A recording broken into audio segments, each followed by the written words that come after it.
Hello there guys and welcome, it is Niren here and today it's time for yet another episode of our F1 2016 career mode here with Renault. As you can see in the background we are here at Spa-Francochamps for the Belgian Grand Prix round number 13. We'll be hoping it's not unlucky number 13 in this season. Again, I do apologise that it's been quite some time, you know, this series maybe isn't as regular as it usually is. I do apologise for that. At the moment you can see we haven't got a rivalry in the background, but we will be getting Fernando Alonso as a new rival for this weekend and then the future until one of us wins. Talking about Alonso and I guess McLaren as well, McLaren have got 3 upgrades for this Grand Prix and Force India have brought 2 for this Grand Prix, and they were the 2 teams behind us, but as you're about to see they've now both jumped above us. We have got some upgrades hopefully coming. We have got some decent resource points at the moment, but we are now back down to being what, the 8th best team on the grid, which isn't really ideal and it's going to hurt us really around this track, especially when teams like Force India have so much more straight line speed than us. We're going to get into practice here for the Belgian Grand Prix, as I said, round number 13 of this season. If you go on to enjoy the video, then of course feel free to hit the likes button and subscribe if you're new to the channel. But yeah, I hope you guys go on to enjoy this one because Spa, Belgium, it's a classic track on the calendar. It's a track that everyone really likes, you know, it's so temperamental with weather. It always provides surprises and incredible races, and let's just hope that today's race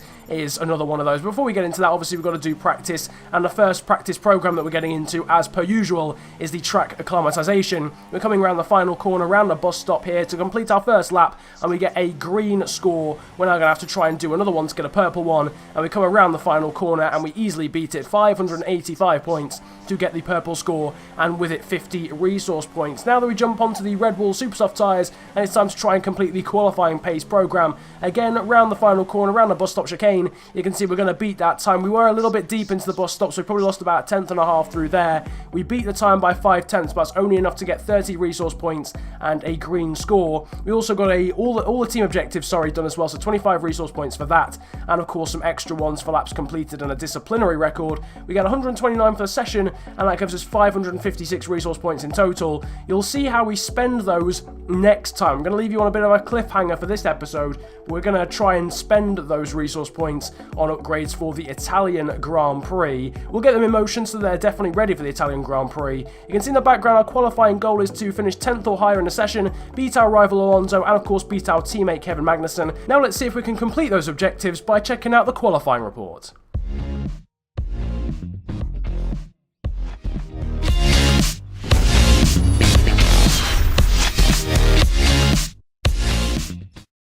Lewis Hamilton was fastest in the first session of the day in the Arden Forest, just ahead of Ferrari's Kimi Raikkonen. Rio Haryanto showed solid pace, beating both of the Saubers as Manor looked to stay ahead in the Constructors' Championship. Nico Rosberg took the best lap time in Q2 as he entered the seemingly Mercedes-exclusive battle for pole position. Sergio Perez continued to impress in 7th place in the session, whilst Yusufu also snuck into the Q3 at the expense of Fernando Alonso. But in the shootout, it was Nico Rosberg who would take pole position from Lewis Hamilton. Felipe Massa grabbed a season-best 3rd place, with Max Verstappen in 4th for Red Bull. Meanwhile, it was a poor day for Ferrari, with Vettel in 6th and Kimi Raikkonen down in 9th. So it's Nico Rosberg who will start on pole for the Belgian Grand Prix from his teammate Lewis Hamilton alongside him on row 1. Felipe Massa took a very strong 3rd place for Williams, with Max Verstappen in 4th. Valtteri Bottas was 5th in front of the championship leader Sebastian Vettel in 6th, with Daniel Ricciardo down in 7th, sharing the 4th row of the grid with Sergio Perez. Kimi Raikkonen was 9th in front of Yusufu in 10th for Renault, whilst it's Fernando Alonso in 11th, with Sainz joining him alongside in an all-Spanish row 6. So then, it is yet another top 10 finish in qualifying, or a top 10 start for the Grand Prix. Not too shabby at all. You can see we actually get a decent chunk of resource points for that as well. A good result there, and getting 100 resource points. In terms of our new rival, I didn't bother showing the cutscene. You guys have seen the cutscene many a time. But you can see we've basically smacked Alonso, really, in the qualifying session there. We're now 7-1 up on him. And in terms of our driver position, it is obviously still 10 out of 10, as it's been for the majority of this series so far. We had a dry qualifying, but you can see for the race, it is absolutely chucking it down here in the Belgian forest. as per usual, we've got completely unpredictable weather. It's dry one day and it is bucketing it down the next day. And for the Sunday, for the race, it is going to be wet conditions. It's going to be full wets from the offset. We'll have to see whether it dries up for the remainder of the race, whether we end up on intermediates or even potentially dries at the end of the race. And you can see here that Nico Rosberg is on pole for this one. You can see actually in the background the race strategy that it is meant to dry up a little bit. It's going to be heavy rain for the start of the race, and it's going to be light rain, and it's potentially even going to dry up at the end of the race. We'll have to see whether we end up on slicks. You saw a moment ago as well Sebastian Vettel out on the grid. He of course is the championship leader at the moment, had a very dominant start to the season. It's since not been as good for him really. I think Rosberg mainly scoring a lot of points on him, but obviously Rosberg's first half of the season was so poor that it hasn't really made much of a difference to Vettel in that instance. But obviously Vettel needs a reaction here in Belgium in the wet, but only started 6th on the grid. We're starting just behind his teammate Raikkonen, who starts 9th. We are going to be 10th on the grid, just ahead of our rival Alonso, who didn't quite make it into Q3 and into the shootout. We embarked on our formation lap though. We did pass Kimi Raikkonen at one stage on it, and we've now let him back through. And we're lining up on the grid here on the left-hand side, off the racing line in 10th position. But obviously the track is a lot greener now because it's rained. There's a lot less grip on the track anyway, just purely because it's wet. Even if it dries up, it'll still be pretty ungrippy. Now waiting for the rest of the grid to assemble behind us. The lights, though, have now started to illuminate. The 5 lights are now on here for the Belgian Grand Prix. Round number 13 of this F1 series is underway.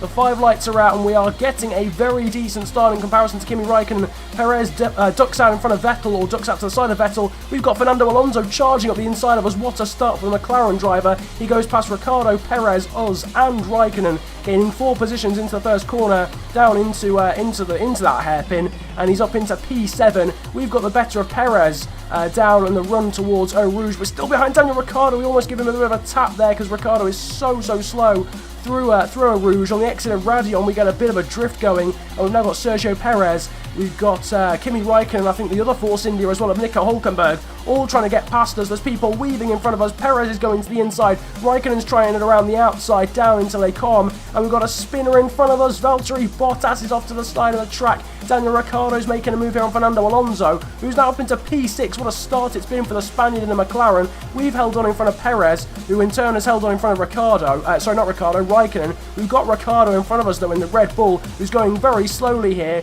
through Ravage. Can we get around the outside of him and down up the inside into No Name, into this left-hander? Yes, we can. We get past the Australian in the Red Bull. Wonderful little move, and we're now up into P7 from P10 on the grid in the Renault, with Fernando Alonso of all people in front of us. This, though, is a replay of what happened on the first lap down into Les Combes. Max Verstappen here watching as Hamilton gets past Nico Rosberg, who was the pole sitter. Rosberg then tries to get back past him, can't. Felipe Massa's in the mix as well. Verstappen's making a move around the outside of Rosberg, and then he gets clouted from behind, and I'm going to assume that is Valtteri Bottas who hits him and then spins. This is what it looked like on board from the Finnish driver in the Williams, and yes, he just taps the back end of Verstappen. It's a bit of a shame actually for Williams. Their car obviously suits this track very well because it's very much dependent on having a very quick and a straight line car, and they looked as if they were well on for a double solid point scoring finish, maybe even a double top 5.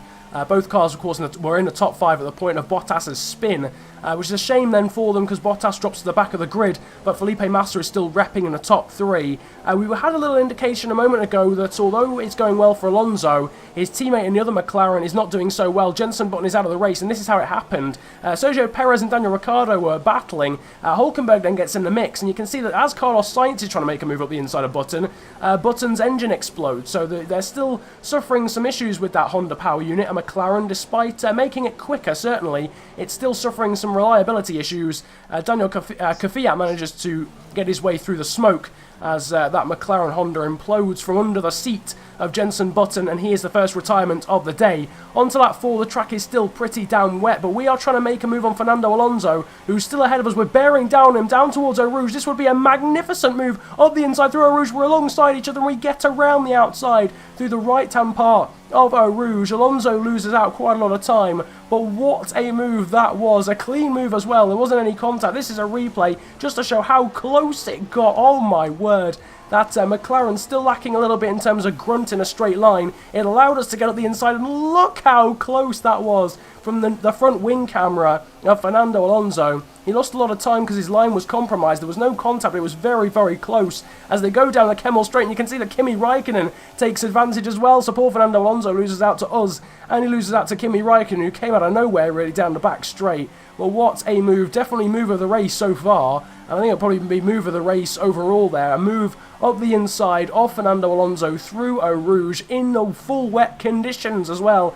Onto lap 5 then, we've got a big slide coming out of Radion. We somehow managed to control it, but it's going to allow Kimi Raikkonen, who's been catching us at a fast rate of knots in the last few laps, to try and make a move. He's gone through, but he's weaving in front of us there. We made a bit of contact with his back end. Now going to try and get up the inside into Lecon. We go up the inside, we outbrake ourselves a little bit, and I would have given the position back because we cut the corner slightly, but the amount that Kimi Raikkonen was weaving down that back straight there, we ended up making contact with him. I just thought I might as well keep the position for now and at least try and battle with him. Up ahead, Sebastian Vettel has just made a move on Felipe Massa, so Williams going backwards really, unsurprisingly, given the Williams is so poor in wet conditions, and it is of course very much torrential rain here in Belgium. Still on lap 5 and down towards Blanchimont, and Kimi Raikkonen's trying the improbable up the inside. We're going to hang it around the outside. We go off the track and make the position because Raikkonen was so slow. It's going to be a legal overtake. We have to give the position back with Sergio Perez. What an opportunistic move from the Mexican driver. Goes around the outside. He's clearly dispatched Fernando Alonso as well, and speaking of Alonso, he's trying to get past us as well through the bus stop. We've got a massive gaggle of cars. Suddenly Perez gets an awful run out of the final corner, so we go back past him. What a move it was in the first place, and now we're bearing down on Kimi Raikkonen, who's currently sat in P6, down into the first corner. We lunge up the inside of the Finnish driver in the Ferrari, and I think we're going to get this move stuck. We are just about going to hold on in front of Raikkonen, but look at the massive train that we've got of cars behind us, but that got all very, very close indeed. We're going to see a replay now on board with Perez. You can see that Raikkonen sort of forces us out a little bit wide because he gets understeer. We then let him back through, but look at how close that was. Perez goes around the outside of both of us. Alonso tries the same thing. Ricciardo's in there as well. And then Perez just makes a tiny bit of contact, I think, with Raikkonen. Gets a really poor exit. And you can see we go through around the outside, down onto the straight, getting obviously a much better run, a much superior run. Past the Force India driver and up into P6. You can see though down at the top, the bottom right of the screen, the pit crew reckon it's about time to come in for intermediate tyres. It has been drying out a little bit in this one, and we're going to heed their advice. We're going to come into the pit lane and we're going to put on some intermediate tyres. It does still seem a little bit wet, to be honest with you, Frinters. I think it is the changeover period right now. I don't think we're going to gain any time by coming in a lap early, because it doesn't seem to be drying out massively quickly, which is a shame because obviously the lap around here is very long. So if you gain an advantage by coming in a lap earlier, it's obviously amplified quite a lot because it's almost, well, it's a 2-minute 10 lap time in wet conditions. So you obviously gain a lot more by being on the right compound. Nevertheless, we're on the intermediate tyres and coming out of the pit lane, and we'll have to gauge now what sort of grip we've got. We come out ahead of our teammate Magnussen, but behind the Manor car of Pascal Wehrlein, who's going down towards Eau Rouge. And we'll now have a gauge and see as we go through Eau Rouge how much grip we have, and it seems to be alright, to be honest with you. We've gained a bit of time on Magnussen, and I think it's a Sauber of Ericsson potentially behind. Not ridiculous amounts, but a decent amount. At the end of lap 7, though, we have really caught up to Pascal Wehrlein. That could, though, just be because we're quicker than him. However, we did seem to have a lot more grip and a lot more pace going through Blanchimont. We do dip a wheel on the grass on the outside, which has meant we've gone a little bit deep into the bus stop. But we do just about hold on to the position around the outside and take that place off Pascal Wehrlein. That's P15. No one, though, still coming into the pit lane, so we've gone onto the Inters 2 laps earlier than anyone else, and we're definitely going quicker than those around us. We've managed to dispatch Wehrlein. Bottas is behind us, obviously. He dropped to the back of the grid, and we're now really catching up to Haryanto and Gutierrez, gaining a lot of time through Blanchimont, and later on the brakes as well. We're going to pass both of them here, Rio Haryanto and the Mexican driver in the Haas, being Esteban Gutierrez. We go through on him. Gutierrez and Haryanto decide to stay out, but you saw Bottas peeling into the pit lane behind. There's also a lot of cars in the pit lane as well. Carlos Sainz is one. I think Raikkonen, Ricciardo and the rest of the people that were around us are into the pit lane as well. We've gone deep though into the first corner, which is not ideal, but Kimi Raikkonen has beaten us out of the pit lane and Daniel Ricciardo slots in just behind us. So we haven't really gained or lost any time really, which is a bit intriguing. I think maybe we went a little bit early. Perhaps we should have gone on the lap after we came in. We haven't really gained or lost any time. On to lap 9, though, we have lost a bit of time out of Stabilo too, because we've got a massive slide on. And now Daniel Ricciardo is trying to catch. We've got yellow flags, though, behind us, because Carlos Sainz in the Toro Rosso is out of the race. Through Blanchimont, we go obviously a lot quicker now, because we're on the intermediate tyres. It's a lot less wet on the track. We've got a virtual safety car due to the retirement there for Carlos Sainz. And this is going to help the people that haven't pitted an absolute treat because we were gaining a lot of time on them, but that's all been neutralised now because we're all going so slowly. So the people like Kvyat and Perez, and obviously on a smaller scale, Haryanto and Gutierrez, who all chose not to come in, have gained time back now from the virtual safety car. We are back up to P7, so we are where we were before. We haven't lost out to anyone due to that virtual safety car, but it has helped the likes of Perez and Kvyat, who left it probably arguably too long, really, to come in and put those intermediate tyres on. Onto lap 11, thundering through Eau Rouge, almost flat out, gaining so much time on Kimi Raikkonen in the Ferrari. We're bearing down on him massively. In rich fuel mixture, the Ferrari is surely about to be dispatched down into Les Combes. We go purple through the first sector, we lock up massively. We're too late on the brakes, arguably just carrying just too much speed down into the corner because we're going so fast out of Eau Rouge and down the Kemmel Straight. We allow Kimi Raikkonen back through because obviously we can't keep hold of that position. Getting onto the grass there on the inside as well, and almost losing the back end as Daniel Ricciardo is now joining this battle as well. It is now a three-way gaggle between myself, Raikkonen and Ricciardo. On to lap 13 though, and we've got Daniel Ricciardo still behind us, going a little bit wide through Pouhon. Raikkonen's galloped up the road really and is now starting to catch Massa in the Williams. We've gone deep though into this right-hander and now through the left-hander. Ricciardo's trying to get around the outside of us. This is really, really close, giving him some space around the outside, almost a tiny bit of contact between ourselves and Ricciardo. Down into Stabilo 1. We're going to try and hold it around the outside and complete the move through Stabilo 2. We get better traction out of that first part of Stabilo and just about hold on to the position. We then get a massive drift though out of the corner, and now Ricciardo's going back through. Our character throws his left hand up. He's clearly not happy with the move that Ricciardo's about to try and make. Down towards Blanchemont. Vettel sets the fastest lap of the race, but Ricciardo goes wide. We get a mega switchback on the Australian. Some amazing racing between ourselves there and the Red Bull driver, side by side through some of the fastest corners on the track, and side by side for quite some time as well. And then the switchback at the end of it, a really nice move. We hold on to P7 though, but we are of course losing ourselves a whole heap of time. On to the next lap and down into the position where we actually made the mistake on the last lap, and we've not learned from our mistakes. We've gone wide again, and the exact same thing is happening. Ricciardo's trying to get around the outside, down towards Stabilo. We're on the outside. We've been hit. We're going to go straight into the wall. Daniel Ricciardo goes into the wall as well, and there's a spin, an accident between ourselves and Daniel Ricciardo. The virtual safety car is out for the incident, and Kvyat and Perez are going to go through. Hülkenberg's going to try and get past us as well. We've damaged some of the front wing. We've knocked off an end fence there, which is not ideal whatsoever. But what on earth happened there? Daniel Ricciardo making contact with us. We'll have to see the replay, because it seemed as if we'd given him a massive amount of room on the inside, and I don't think we moved over to the right-hand side. We have got some front wing damage, but you saw on the right-hand side of the screen, the bottom right, we're not going to ask the pit crew to repair the damage, because, well, it's just going to take far too long, and I don't think losing an end fence is going to hurt us too badly. But we are going to come into the pit lane because we've got about 50% wear on these intermediate tyres already, so we might as well take advantage, come in about 2 laps earlier than we were expecting to, really, and take advantage of the virtual safety car whilst everyone else is going quite slowly, and put on a new set of intermediate tyres and just hope that the track doesn't completely dry out before the end of the race. I think everyone else is going to have to put on another set of inters as well. You can see the Red Bull pit crew are out in the pit lane. They obviously need to change the front wing for Daniel Ricciardo because he went piling into the wall as well. But a big incident then between ourselves and Ricciardo, lucky not to really break anything else. The virtual safety car has ended, so we haven't quite utilised it completely. We have probably gained a lot of time in comparison to if we wanted to pit outside of the virtual safety car. We come out of the pit lane just ahead of Valtteri Bottas, who is currently in P12 and behind Fernando Alonso. This, however, is what the incident looked like on board from Daniel Ricciardo. So let's see if we can apportion a bit of blame here. We're side by side. We edge Ricciardo to the outside of the track. There's a load of space on the inside, and he just turns into us. Simply and easily just turns into us, really. He seems to come off worse. He seems to damage his front wing a lot more than we did. In fact, he's completely wiped his front wing off. Through go Kvyat and Perez. And obviously Ricciardo's lost a lot of time and lost a lot of front wing. We've not lost too much time because we haven't actually changed our front wing, and of course we pitted under the virtual safety car. Alonso's into the pit lane. I think Hülkenberg was in as well. So we're now up into P9.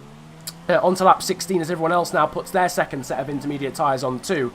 Perez now and Kvyat are in on the next lap because obviously they pitted a little bit later onto their inters, so they can afford to pit a little bit later. We should be able to get these tyres now to the end pretty damn comfortably. It's just about having the pace to get away from everyone else. Onto lap 20, you can see at the bottom of the screen the gap is 5.2 seconds back to Daniel Kvyat at the moment in that Toro Rosso. We've got 3 laps to go. Unless we're very, very slow, we should really be able to hold on to that. And obviously Kvyat's got the people like Perez, Ricciardo, Hülkenberg, Bottas, Alonso, all with him. So they're potentially going to be battling, and talking of which, into the bus stop chicane, this is what is going on behind us. The Toro Rosso of Kvyat is currently alongside Daniel Ricciardo, and Sergio Perez is trying to get in the mix as well. Hülkenberg sitting back and watching from a safe distance. Alonso and Bottas are as well, and Perez is ducking out on the inside of Kvyat, and Ricciardo trying to make it 3 abreast. Down into turn 1 they go. Ricciardo looks as if he's going to lead this gaggle, and Perez looks as if he's not going to get the traction to get ahead of Kvyat. So in the end, Ricciardo gets ahead of Kvyat, but Perez isn't unable to do so as well.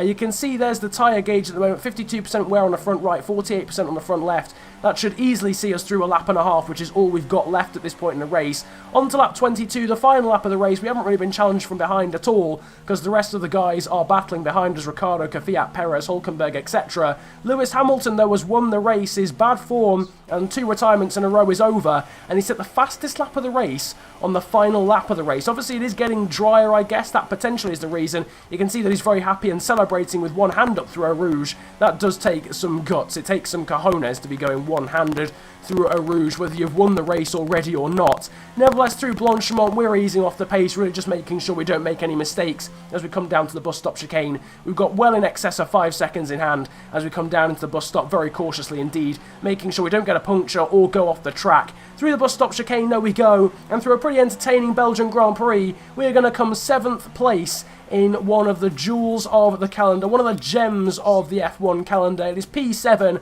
at a legendary track being Spa-Francochamps. It is a win, though, for Lewis Hamilton. He cuts the gap now down to Sebastian Vettel at the top of the table, though Vettel knows that he's still got a lot of points in hand over Hamilton. He should probably win. He does probably need to win at some point, though. Realistically, he does need to win at some point. You can see, though, that Hamilton's won the race. He's being joined on the podium by the 2 Germans, Nico Rosberg and Sebastian Vettel, who did some pretty decent damage limitation to come 3rd from P6 on the grid. So it's an okay day in the end for Ferrari. I think Raikkonen came 5th as well, so not too bad, but their points lead at the top of the Constructors' Championship will have been severely cut. Here, though, is confirmation of the classification. Lewis Hamilton beats his teammate Nico Rosberg in the other Mercedes to take the win here in Spa. Vettel 3rd, Verstappen 4th at what is closest really to his home Grand Prix, with Raikkonen 5th and Massa 6th. We claim a pretty solid 7th, pretty comfortably ahead of Daniel Ricciardo, Kvyat and Hülkenberg, who were battling. Perez misses out on points in the end and is beaten by his teammate. Valtteri Bottas claimed 12th after the spin on the first lap, with Alonso behind him. What could have been for Alonso? He was up in P6 at one stage, but in the end he finishes 13th, just ahead of our teammate Magnussen. Here is the Drivers' Championship, though. Vettel still leading, but only by 62 points now over Hamilton, who of course cuts his lead. Verstappen does just about cling on to 3rd place, although Rosberg is right behind him in 4th. Then it's Ricciardo. Raikkonen's now jumped above Kvyat and into the top 6, which is looking a lot more normal now. We've moved up to P8 actually now as well, past Carlos Sainz after the Spaniard's retirement. Then it's Alonso, Perez, Massa and Bottas, Button, Hülkenberg, Grosjean and the rest. Haryanto there in P17. Still a very poor season, though, for Williams. You can see they're down in 7th in the Constructors' Championship, and Massa, who has gone above Bottas, but they're still way down in, I think, 12th and 13th in the Drivers' Championship. Ferrari now 13 points clear of Mercedes. Then it's Red Bull, Toro Rosso looking comfortable in 4th. Then McLaren, we are joint actually with McLaren, joint 5th on 76 points. Then it's Williams, Force India, and then the rest being Haas, Manor, and then Sauber.